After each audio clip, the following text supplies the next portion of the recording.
Where are you originally from? So I'm originally from New York. Grew up in Mount Vernon, New York, so that's Westchester County, small town.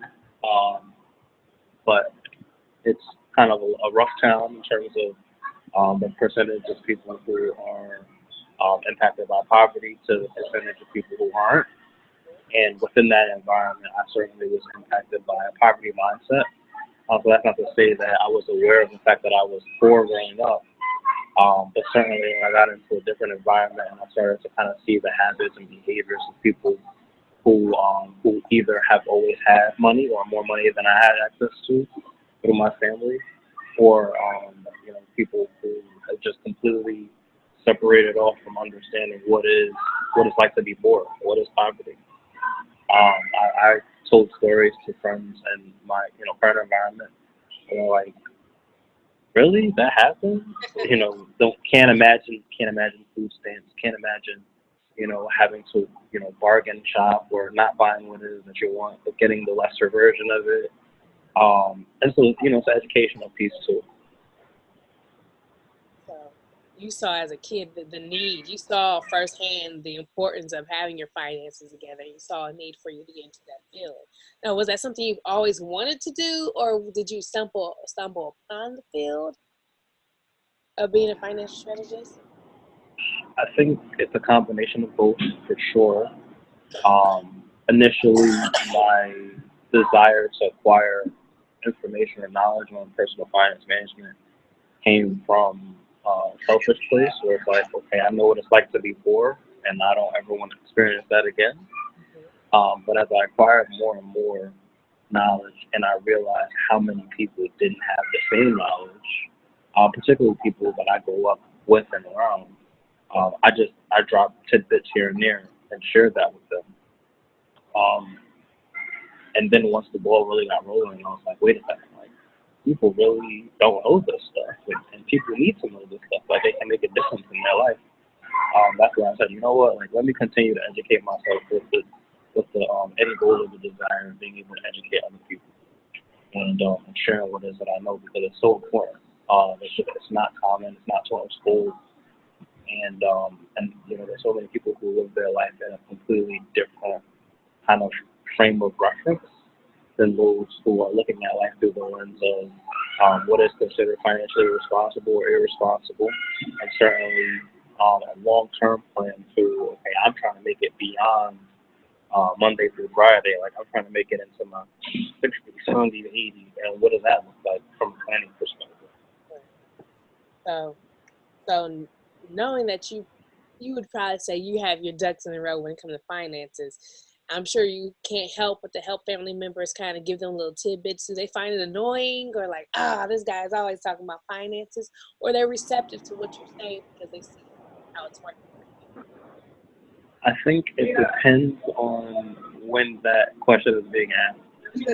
So I've been on this journey for close to 10 years now, and I think in the beginning it was kind of more of that annoyance, like, oh, he learned something new today, like, just throwing it out there. Or I'm like, oh, you should do this, or oh, you should try that, with excitement, because I had just experienced the accomplishment associated with it. But it was early, so it's kind of like, was it a fluke, or does he really know what he's talking about? And I think now, fast forward, close to 10 years, and people was like, okay, he's been doing it. They've seen the slow build. They witnessed, building up my credit, buying my first house, and what I talk about and sharing my experiences with people. They're like, okay, maybe we should take him serious now. And so now it's not so much me going out and just kind of forcing it on people, as much as it's people coming up to me and like, hey, I've been thinking about this. What are your thoughts on that? Or I have this question. How can we position you to do this? So now I was like, hold on a second. Like, I can't do it all for you. I can point you in the right direction and tell you based off of my experiences what's what. But I can't do it for you. And so there goes back to discipline and accountability that you talked about earlier. That's pretty awesome. You said that you're single with no kids and you got your own, right? That's right. So ladies, I realize in certain circles, I'm considered a unicorn. Just throwing out there, ladies, if you're considering, he's here and available. Well, let's switch gears a little bit. I saw that you did a TED Talk, correct? That's right. Now, how did that come about? How did that happen? So I decided that I wanted to do it one day.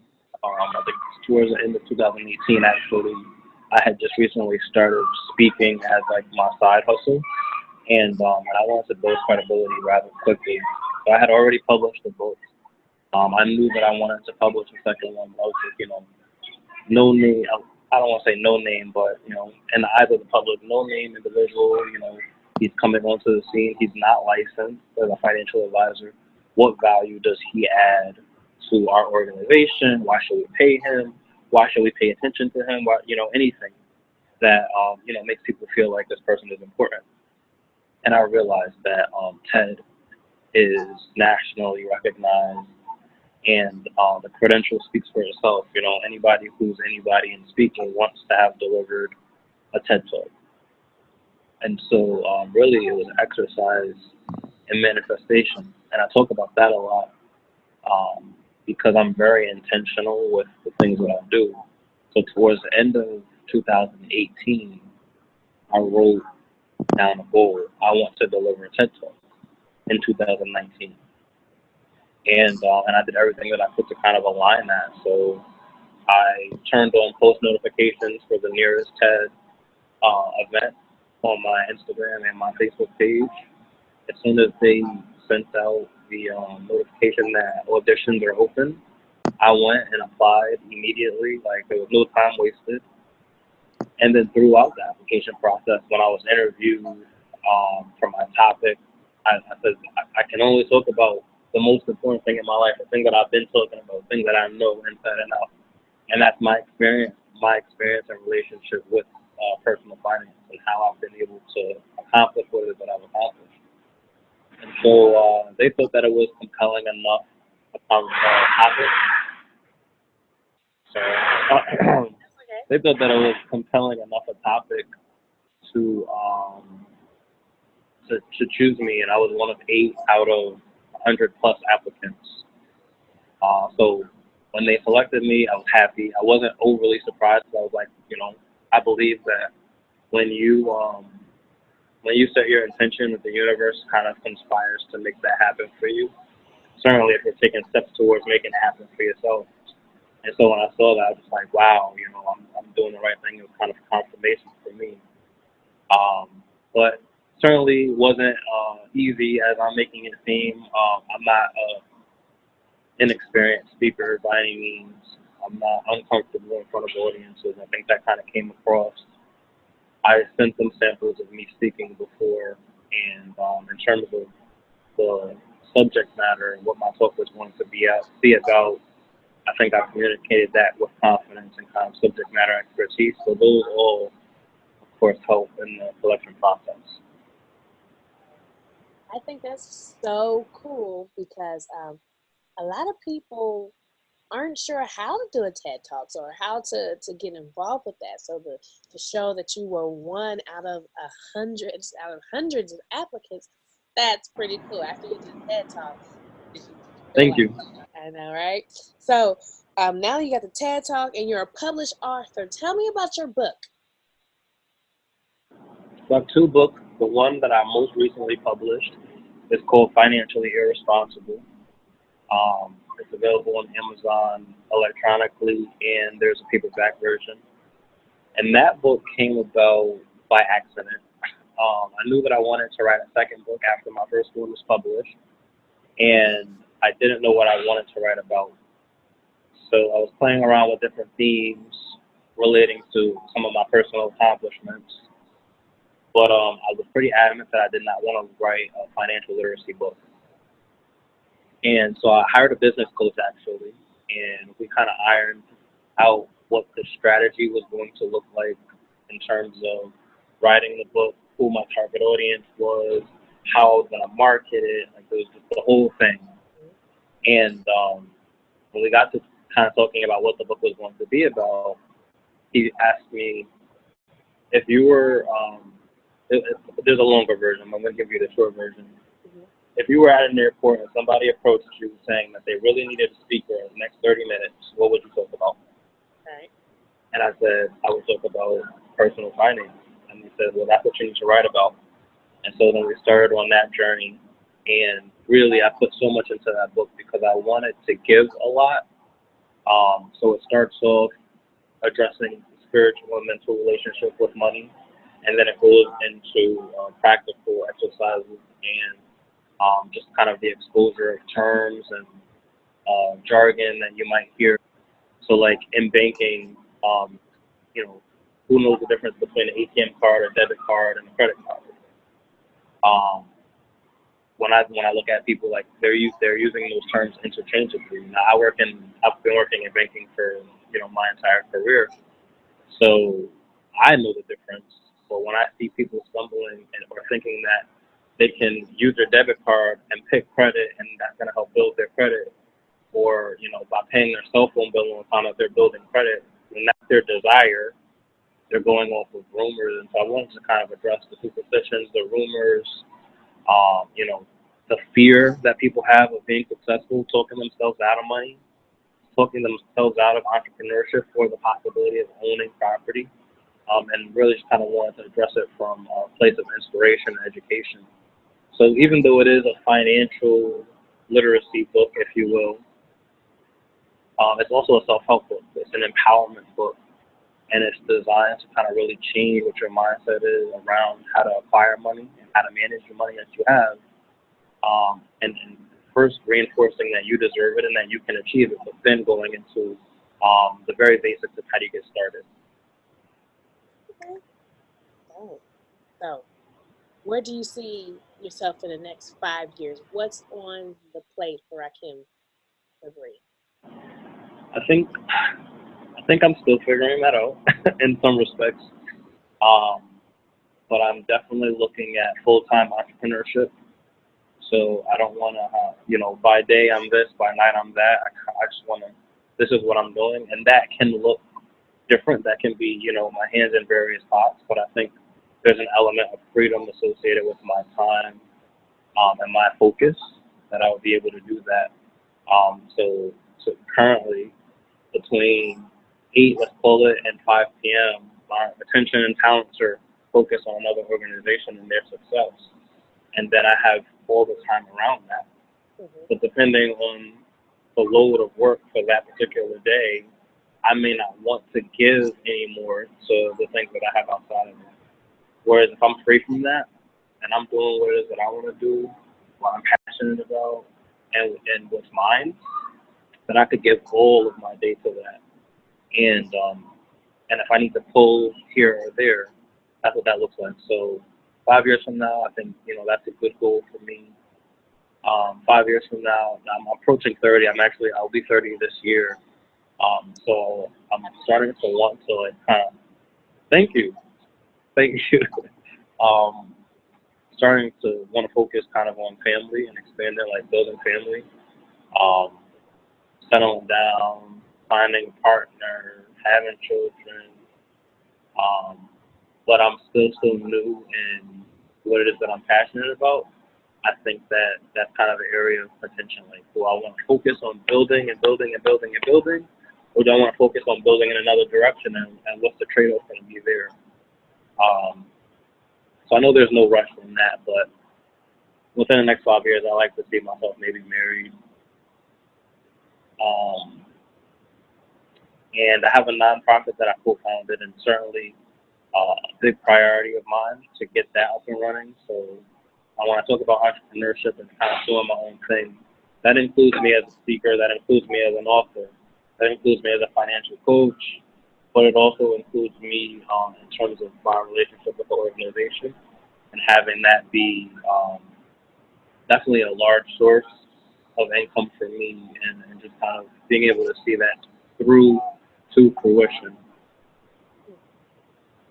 And tell me a little bit about your nonprofit, because I know you mentioned it before, but let's talk about your nonprofit. Sure. So I have been in the corporate space for going on 10 years. My co-founder has been in the nonprofit human services world for, I want to say, longer. And so one day we were just kind of talking and decided to pool our strengths, his understanding of human services, what the need is, having worked frontline with individuals um, who need advocacy, who need resources, and then how can I take my experience in the corporate environment and provide an operational framework for an organization to be able to give in that way. And we decided a nonprofit was the way to go. It would have corporate governance in terms of the organizational structure, but it would have human services focus. And we we have originally we had a focus on homelessness, um, but we decided that we wanted to kind of expand our offerings to include people who may be getting ready to be homeless or people who might be at risk of homelessness. So we look at the children and teenage populations who are in poverty and educating them so that we can kind of arm them against going down that path, but also focusing on helping people prepare for jobs if they wanted to go on a job interview, helping people to understand what services are out there, and to be aware of how to maintain their own health. So a lot of people out there who don't have insurance, who don't know how to get insurance, and of course, because they don't have insurance, they can't afford to go and have preventative care. So we want to make sure that people are aware of the ins and outs of that. And then we have a mentoring component that kind of just touches all of it. And mentorship is kind of the foundation of the organization through all of the relationships, whether it be the leadership or the workers or the people that we work with, because we want everybody to be sharing their experiences with each other, sharing their education, sharing their knowledge organically. So we're still, I think, we're about 2 years old. I think we're going to be two. We're going to be two this year, or we might be three this year. So still very new, still growing. But I know that the work that we're doing is impactful, and so I'm excited about kind of scaling that and growing it. That can look like a large organization within the state that we live, or that can look like multiple organizations spread out across the country where there's a need. For homelessness is at the root of it a huge issue, and I don't know that we necessarily will be able to get rid of homelessness, but we can certainly attack a lot of the factors that lead people down that path. Okay. Okay. So if they're interested in working with you or learning more about your nonprofits or learning more about your being a financial strategist, how can people get in contact with you? Where can they go to see more of your work? My website has all of that. So on my website, the layout has kind of the different aspects of what it is that I do, and the last one says nonprofit leader. When you click on nonprofit leader, it will bring you straight to the nonprofit website, where that has a whole collection of our programs and what it is that we want to accomplish. As far as me specifically, my website has my book, booking information, a contact tab, all of my media, um, anything that anybody wants to know about me will be there. My social media and my website is www.rahkimsabree.com. So that's my name, RAHKIMSABREE.com. Excellent. And I just want to put out there, you said you have a book that you publish and you release, and you have a little bit of a promotion for the first 10 people who sign up for your mailing list, right? That is correct. So there will be a link that will go to a landing page, sign up for the mailing list, include a promo code. What do we want to call the code? BBL. So we'll have that code BBL. And the first 10 people will get a free copy of the book. I'll sign it and mail it over. Excellent. So use the code BBL, and the first 10 people get a signed autographed copy of your published financial works to help them get on track, Yeah. especially for 2020, right? Everybody's starting the new year. Everybody wants to get That's their right. Vision 2020. right. You heard some people That's right. already, right? It's day 7. Absolutely. Well, you hear it. You hear it every year. So I really like that theme. I'm gonna rock with that for the year. And certainly, you need financial clarity. So start off the year right. Vision 2020. First 10 people who sign up for the mailing list will get a copy of the book signed. Excellent. Thank you so much again for joining me today, Mr. Sabree, and I look forward to seeing your glow up as the years continue. A strong Black man doing what he's doing. Financial is very important. Finances is very important because a lot of us talk about how we're broke and we don't have wealth, but yet we still don't have the building blocks to get there. So you'll see a lot of people talk about finances because it's that important, especially to the Black community, that we learn to get our finances in order so that we can create wealth for our springs and so on and so on and so on. So again, guys, thank you so much for joining me today for Back to Black on Black Business Life. If you like what you see, don't forget to subscribe to our YouTube channel. Don't forget to check out our channels on Roku, Amazon Fire Stick, as well as Apple TV. And also follow us on social media, Black Business Life. Thank you guys so much and Happy New Year. Happy New Year.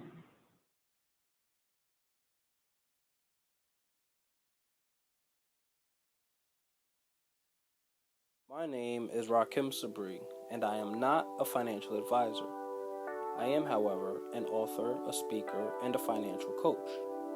I wrote Financially Irresponsible to simplify intimidating jargon in financial education. This book focuses on your mental and spiritual relationships with money, and then eases into strategies and the introduction of terms and products. It's coming from someone who has experienced the attitudes and beliefs associated with poverty and how I've overcome them. This book was designed to make you think. I don't promise to have the solution to all of your problems, but I do share some of my story. Things like buying my first house, getting above an 800 credit score, investing in the stock market, and more. So what are you waiting on?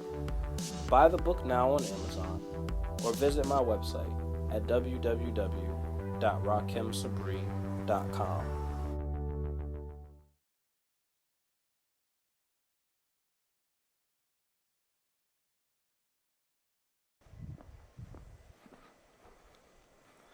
Who here remembers what they wanted to be when they grew up at 5 years old? By show of hands. Okay, how about 10? 12? How about 15? All right. Well, I remember at 5 years old, I wanted to be an architect. I wanted to build and design buildings. At 10, I fell in love with the human mind, and I decided I wanted to be a psychologist. I wanted to understand why we responded to things the way that we did. At 12, I learned that psychiatrists made a little bit more money, and so I became entertained by the idea of having someone sit on a couch and ask me for my advice. Somewhere between 12 and 15, I decided I wanted to be poor. Let me explain. I was born to 2 teenage parents who, with the help of immediate family, raised me, my younger brother by 1.5 years, and my younger sister by 6 years in Mount Vernon, New York. Here's a picture of us. I can assure you, my sister is going to kill me for sharing this image. Growing up, there was a sense of pride associated with the family discipline and unity that we had established. Somewhere between 12 and 15, my parents separated, and my world was turned upside down.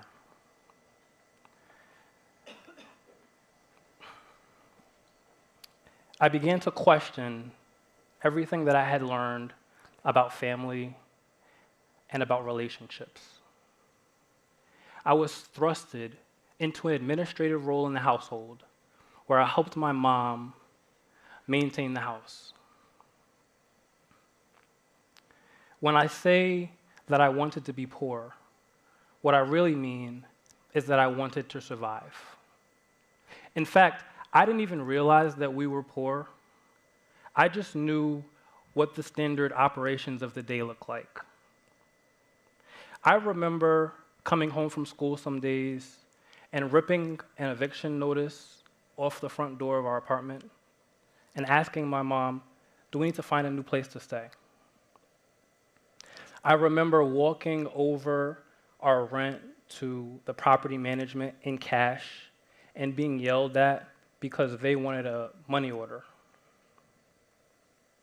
I remember emptying a cart of groceries onto the conveyor belt at our local supermarket and having our food stamps card decline and walking away ashamed and embarrassed that I couldn't pay for the groceries. I remember washing by hand clothes the night before school in the bathroom sink with dish detergent because we couldn't afford to go to a laundromat or buy laundry detergent.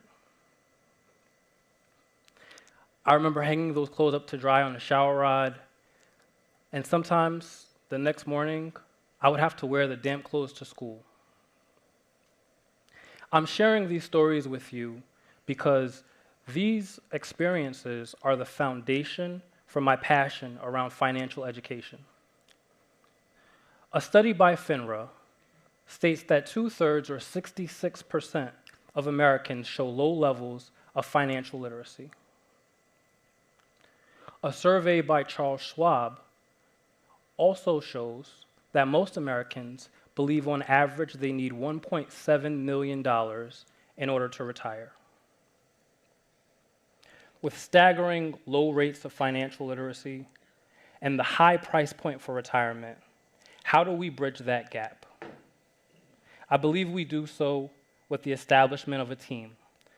Building a team provides long-term planning, accountability, and creates an environment where you can pay it forward. In 2010, my mom approached my siblings and I, and she gave us a choice. We could either leave Mount Vernon, New York, travel cross country, and start a new life, or we could stay in New York with our father. My siblings decided that they would stay, and I, in spite of great fear and terrible just anxiety, decided that I would take the opportunity. I was terrified, as I mentioned.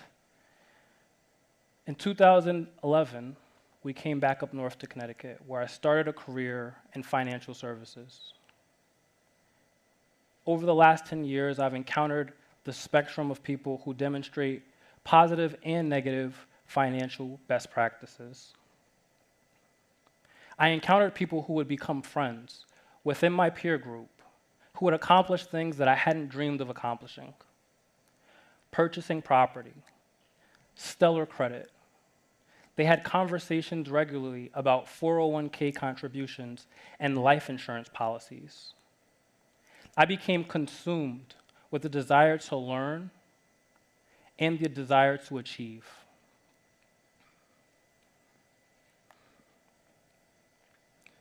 On my journey, I started down the path of entrepreneurship, where I encountered many financial professionals who would join my team and position me for success. People like CPAs, financial advisors, lenders, and real estate agents.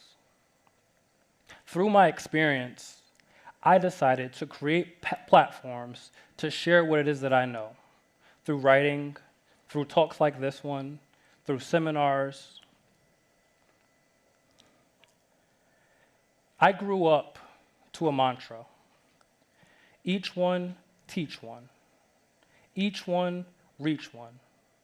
If you know, teach. If you don't know, learn. And that's exactly what I've done.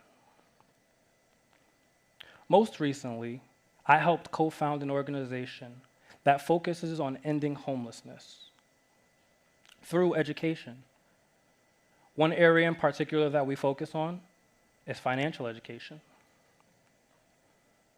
Today, I no longer want to be poor.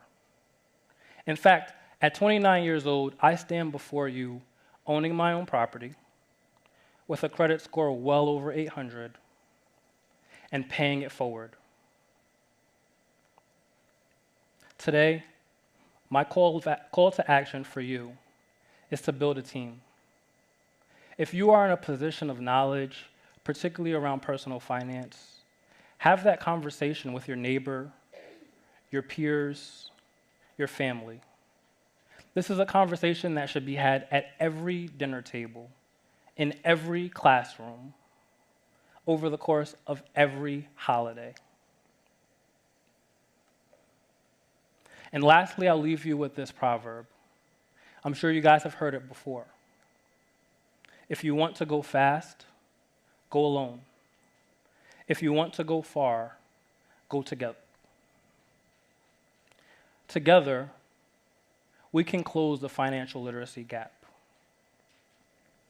In fact, through my accomplishments, I have had people across the span of several generations reach out to me, letting them know how inspired they are through the work that I do. I urge you all to build a team and to be a part of that team. Share what it is that you know, and if you don't know, learn. Thank you. This is a public announcement from Black Business Life. Attention all creatives. Black Business Life is ready to make you a star on our own internet channel. Create shows that will be available on Roku, Apple TV, and more. Contact us today for more information.